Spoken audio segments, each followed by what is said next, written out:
পিরান খাইলো, সুশীলও ফিরে আসছে, পিরান গেছে। এখন ফেসবুকে দেখবেন ছাত্রলীগের নেতারা পোস্ট করে যে রাজনীতি যে যাই করুক, বন্ধুত্বের কোনো দল নাই। কিন্তু আগে এই জিনিসটা, তাদের এই কথাটা ছিল না ছাত্রলীগের। আগে তারা বন্ধু শত্রু ঘরের মা বোন কিছু বসতো না, যারাই দেখতো তার উপরে আক্রমণ করতো পিচাসের মতো। তো ওই জায়গাটা থেকে আমার আইন শৃঙ্খলা বাহিনীর প্রতি অনুরোধ থাকবে, আপনারা সৎ হন, সৎভাবে থাকেন, তাহলে আপনারা বেশি দিন স্টে করতে পারবেন। নয়তো যদি কোনো জায়গায় আমরা খবর পাই, সাধারণ ছাত্ররা যদি খবর পায় কোনো জায়গায় ঘুষ নিছেন, কোনো জায়গায় টেন্ডারবাজিতে গেছেন, তাহলে আপনার চাকরি শেষ। এবার সরকারি চাকরি নেন, হাসিনার আমল নাই, ওই বেডিরে কিন্তু খেলায় দিছি।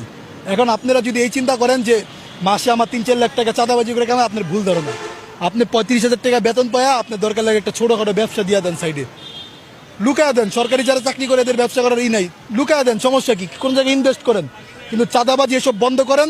এবং যারা সন্ত্রাসী করছে এদেরকে ধরেন। থানায় মামলা নিতে গেলে এখনো মামলা দেয় না, কেন মামলা নিবেন না? আপনার মামলা নিতে হবে, আপনি কেন নিবেন না?